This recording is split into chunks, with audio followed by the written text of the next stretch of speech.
Hey everybody, and welcome back. It's Mark with Exotic Car Play Place. I'm over here at Edmonton BMW, and I just want to thank the fine folks over here for letting me have a quick look at the new 2018 BMW M5. Now, we all know the M5 has been special, but way back several decades ago when they had the original M1 supercar, they had to discontinue it because of racing rules, and so they had to do something with the engine.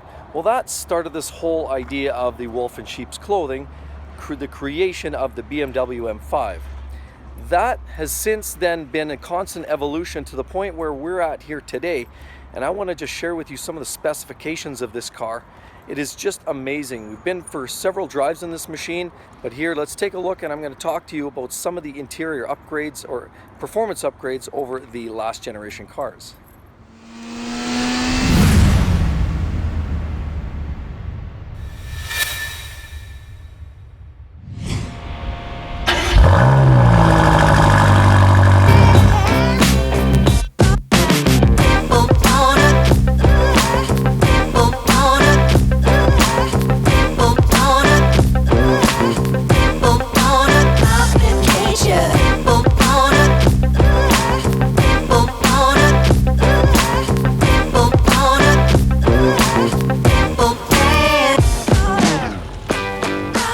Quick walk around, you'll notice this car here, there's lots of little upgrades, things like the side vents. We've got carbon fiber on the side rockers. We've got, there's 19-inch wheels by standard, 20-inch optional. Otherwise it's a constant slow evolution. M5s are always been about, conservative styling. Even though you've got carbon fiber splitters. You've got amazing brakes. Lots of little subtle touches that make the car classy but not overstated. Again, oversized steel brakes in this case. Now, that being said, I would always recommend, if you're going to be taking your car to the track a lot or driving it hard, I would recommend the carbon ceramic as an upgrade, but these still do the trick for street driving. Here, obviously, lots of carbon fiber. You've got the adaptive headlights, carbon again. A nice, strong, powerful front end on these cars. They look amazing like that with the LEDs and the carbon fiber front spoilers. Moving around, now the real magic here happens below the skin on these cars. So under the hood here you have the same 4.4 liter V8 twin turbo engine that you would typically find in the last generation. This is the F90. Of course, the F10 also had the same engine.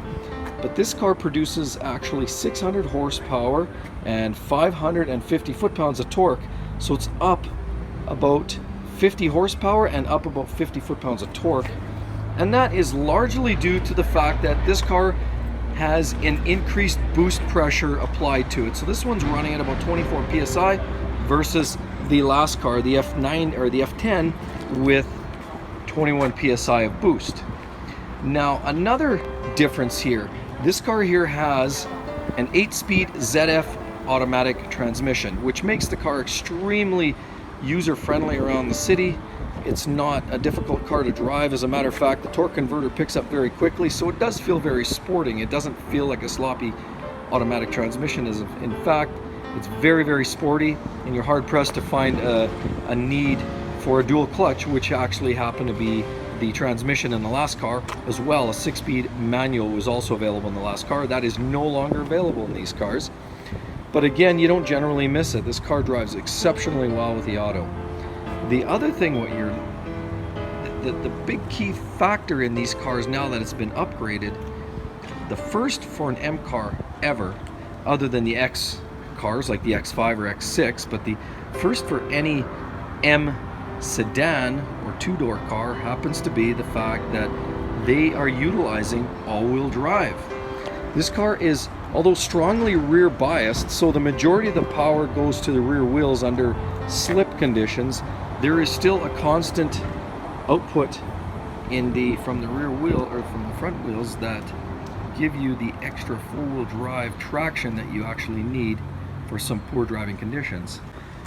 Now, looking inside, you'll notice subtle touches. There's a lot of updates here now.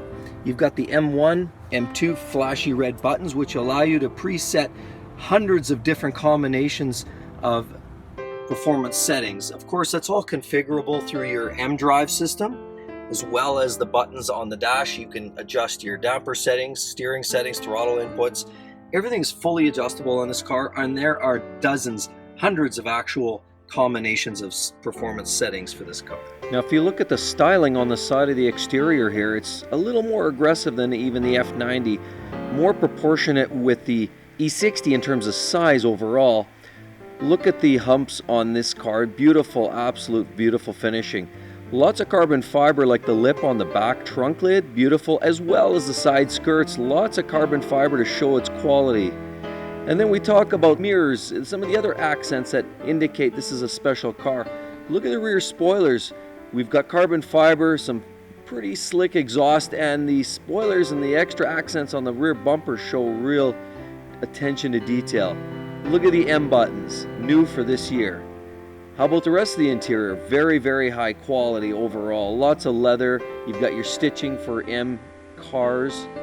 And then the interior, of course, we've got the 8-speed ZF automatic transmission only this year. And then we talk about the overall interiors, high quality with glossy finishing and the theme lighting.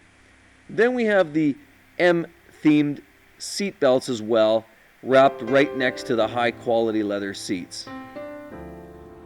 So in short, a quick comparison between the F90 and the F10. This car is dramatically better in virtually every way.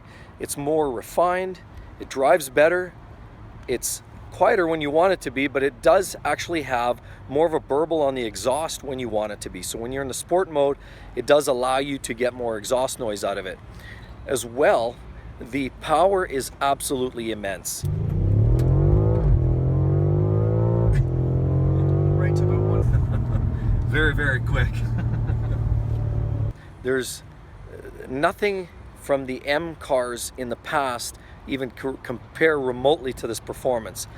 Driving this car hard under the maximum sporting settings reveals an absolute animal of a sports car.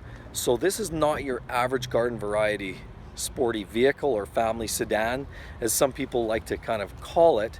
This in fact is absolutely an animal, and it's a wolf in sheep's clothing.